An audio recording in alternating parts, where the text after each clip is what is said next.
What is going on to all my horror fans out there, and welcome back to the channel. We are here today to discuss the latest A24 horror film by the name of Bring Her Back. Now, this is directed by the dynamic duo Michael and Danny Philippou. Yes, the same brothers that brought us Talk to Me from a couple years ago, one of my favorite horror films of that year. But we're here to talk about their new film, and we're going to answer the questions: will this new film go down as one of the better horror films of this year? Is this new film maybe even better than their debut? But more importantly, we're going to answer the question, is this film worth the prices of admission? And also, is it worth the nightmares that it might possibly give you after seeing this film?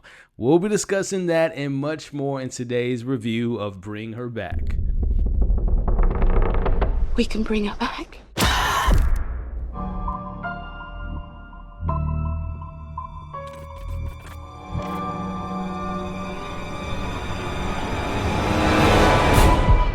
But first, let's get the conversation going in the comments below. Whether you're watching this on my YouTube channel or listening to this on my podcast, let me know if you were excited to see this film. But of course, once you've seen it, what did you all think about the story? What did you think about the performances? Do you think this is one of the better films of the year so far?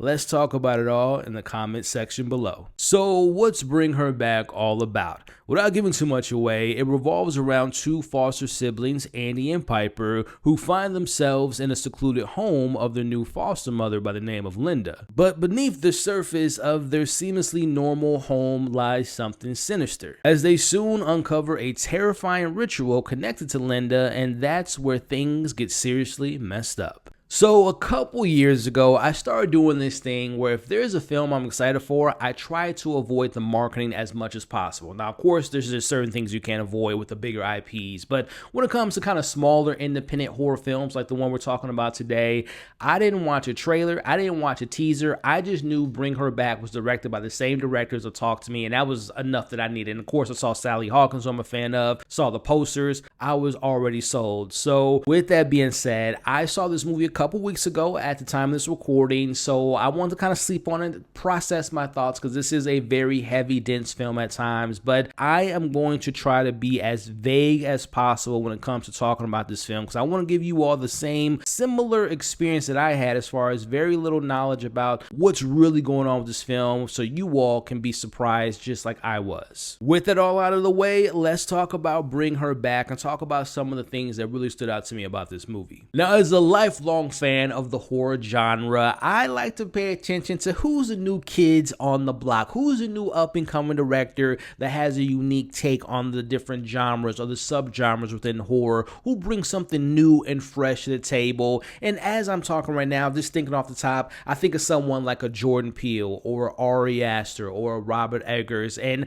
after seeing Talk to Me and now Bring Her Back, I'm putting the Philippou brothers in that conversation because they have a very unique and fresh and innovative take on the possession genre within the horror realm. These brothers aren't afraid to play with our expectations. Bring Her Back takes the possession genre and twists it in an unexpected way, almost similar to what they did to Talk to Me. They have a way of putting their unique spin on things. They craft such a distinct style and tone in both their films, but when it comes to this new film, to me, the biggest difference between Talk to Me and Bring Her Back, this film spends a little bit more time exploring the dark depths of grief and how the supernatural can prey on someone's vulnerabilities during such a vulnerable time in the ways that it affects someone's moral compass. Something that these brothers do a great job at is finding the horror in dramatic and very universal experiences, and in this case, we're talking about death and how these characters handle death and how they handle grief and what characters are willing to do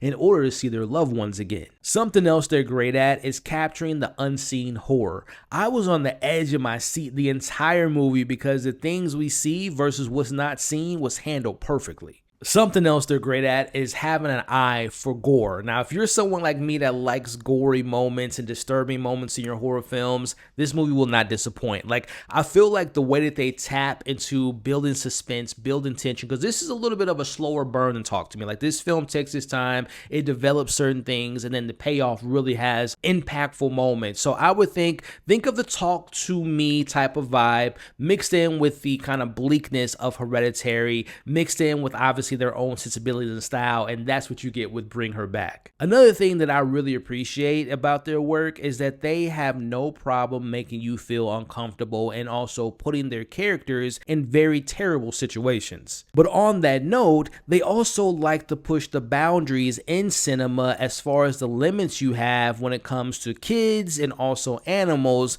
And let me tell y'all right now, the stuff they put kids through, we saw what they did with the kid in Talk to Me, but there's a kid in this film, there's a couple different kids in this film that go through hell, but one in particular that definitely goes through it. And again, they're not afraid to play with the boundaries of what you can do with kids in horror films. And again, it's very uncomfortable, it's very terrifying, and it is extremely brutal. So if you can't tell, I like their work. I'm a big fan of Philippou brothers. Like, I love what they're doing in horror, but I also love their unique and different take on the possession genre. They're 2 for 2 in my book. Like, I really enjoy Talk to Me. I thought that was a great debut, but you can see the leveling up as far as direction goes with them in this film, and I am just beyond excited to see what they do next. Now let's switch gears and talk about the phenomenal performances that we have in this film. We have leading the charge, or at least the more recognizable name a part of this cast, is Sally Hawkins, who, from the work I've seen of hers, she never fails to deliver greatness. And in this film, she gives a truly captivating performance as Linda,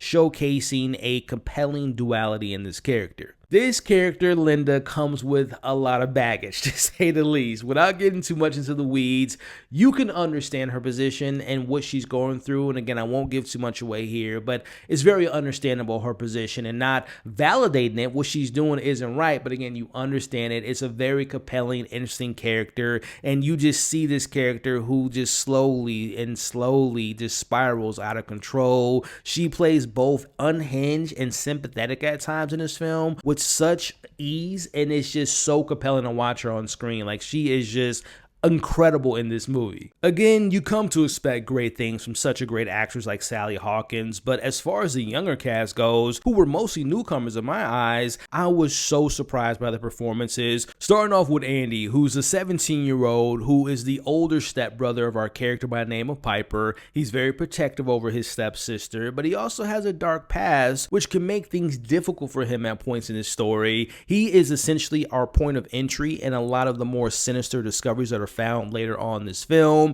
and he just does such a great job of carrying his role. Now, the same goes for the actress who plays Piper. Now, Piper, like I mentioned earlier, is the stepsister of Andy. She is just a wonderful character, a heart of gold. Now, both the actress and the character Piper is visually impaired, and with that adds another layer to this film, because there are points in this movie where we are experiencing what it's like to be in Piper's position. Things are kind of blurred out at points, and that makes things not only difficult for the audience to kind of see what's going on, but obviously makes the situation difficult for her as well, and that just added another layer of intensity throughout this experience. And last but not least, we have Connor. I don't want to give too much away about his role, but he's also a foster child of Linda, and he can't speak, and all I'll say is that the character isn't given a ton of dialogue, and you find out why when you see the film if you decide to check it out. But the character and the actor, he does such a great job of, this role requires a lot of physicality from the character, and there's a transformation of a sort that we see, and it is just incredible to watch this young kid just do his thing. And he is a part of some of the most grisly, disgusting, disturbing scenes I've seen in a very long time. But again, the physicality, the mannerisms, everything is carried on and seen within the conveying of what his body emotions are giving. And he is just, again, Piper, Andy, Connor, Sally Hawkins, Linda, everyone is given an A++ performance. Now, on that note, let's briefly talk about how uncomfortable, gruesome moments are highlighted in this film. Now, I said it up top, I'm a lifelong horror fan. So with that being said, I'm seeing my fair share of unsettling, disturbing, disgusting films. But with all that said, there are a couple moments in this film that even me, someone that I've built a tolerance, like I'm kind of desensitized being like disturbed, but man, let me tell y'all, man, there are a couple times in this film, like if you are a fan of practicality, there's some incredible practical effects that are used in this film that are extremely disturbing, and you are in for a treat if you like that type of thing. Again, I won't give too much away, but all I'll say is make sure you're not eating your popcorn or if you're eating a pizza during particular scenes. And I'll just say this. There's a scene involving a knife and there is a scene involving a table. Don't say I didn't warn you. Those scenes to me were so unhinged, so disturbing, so gruesome. And again, as a horror fan, I loved every second of it. Now, final thoughts before we get into my criticisms. I really enjoyed the sound design that we have in this film because it's very critical to the story, especially when you look at Piper's character. This mostly one location setting is very effective. And I also like the use of rain in this film because it sets a mood and it sets an aesthetic and plays into the atmosphere, but also the importance of water and what it symbolizes with the story. Okay, before you rush out and buy your tickets if you haven't already, here are a few things to keep in mind and some things that fail and some criticisms for me. Now, intentionally, there is an element of the film that I haven't really touched on because, again, I want you guys to go in as cold as possible and discover things while you're watching this film. So with that said, there's some lore and some mystery to this film that I felt that there was some backstory that was very intriguing, but personally, I wish it was explored a little bit more in depth. Again, no spoilers, but what I'm referring to involves what's seen on the videotape and how it ties into Linda and Connor. Now, something that I really enjoyed is the themes that this film is tackling and also how dark and bleak it can get, but that's just my taste. With that said, I can understand how this film could potentially be divisive given its themes and its bleak tone. This film might not be for everyone, I'll be honest. It dives into some dark places and the ending, well, let's just say it isn't sunshine and rainbows and might come off to some people to be a little bit confusing, especially when you tie into what I was referring to just a couple of seconds ago, the lack of the backstory and how it plays, and so the supernatural elements in this film. Now, last thing I'll say without directly saying it is my issue with the logic and particularly questioning Linda's plan. This is tricky without revealing anything, but when you step back and analyze Linda's scheme, you might find yourself questioning the logic of her plan. Now, again, I don't want to spoil it, but I'll just say, if what Linda was planning would have worked out, what would have been the aftermath? Again, I don't want to spoil it, so when you see the film, you know what I'm talking about. But again, it just brings up concerns of like the logic of it all. So again, those are my pros, those are my cons. Before I get into my final thoughts and give you my score and let you know if Bring Her Back is worth seeing in theaters, I want to take this time to thank you all for making it to this point of the conversation. Again, whether you're watching this on my YouTube channel or listening to it on Spotify or on Apple Podcasts, do me a favor, hit a like button, consider sharing this review, but also leave your thoughts in the comments below. And again, if you're on YouTube, consider sticking around by subscribing to the channel, or if you're listening to this in podcast form, consider following the podcast. With all that being said, overall, as a lover of horror, I found Bring Her Back to be an extraordinarily haunting and disturbing film, one that explores grief and trauma in an unflinching manner. The Philippou brothers have once again demonstrated their knack for crafting original horror that truly sticks with you. Sally Hawkins delivers a mind-blowing performance, portraying depths of loss and vulnerability that come with losing someone close to you. The film's strength really does lie in the casting choices, with the standout performances from Billy Barratt, Sora Wong, and Jonah Wren Phillips. The combination of the eerie sound design, disturbing imagery, and the phenomenal cinematography creates a visceral and immersive experience. Again, while the film's darkness can be excessive for some, to me, I just found it to do such a good job of underscoring the power of examining grounded complexities through extreme horror that again left me deeply affected, and this one will definitely stick with me for a while. I'm not saying this is a popcorn flick by any means, but if you're looking for a film that will stay with you as long as it did with me, this is definitely one to check out. I'm going to give Bring Her Back a 4 out of 5. Again, I'm very aware that this might be too bleak, it might be too disturbing, it might be too disgusting, but I enjoyed this film. It's one of the better horror films that I've seen so far this year, and it might go down as one of my favorite ones of the year, but again,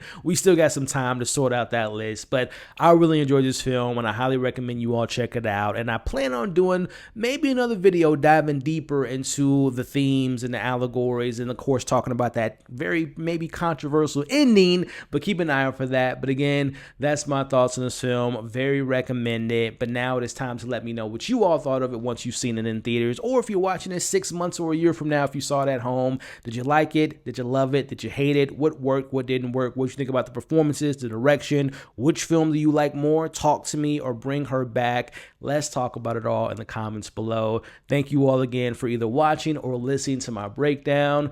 You all are awesome. Stay safe, and I'll catch you all on the next discussion.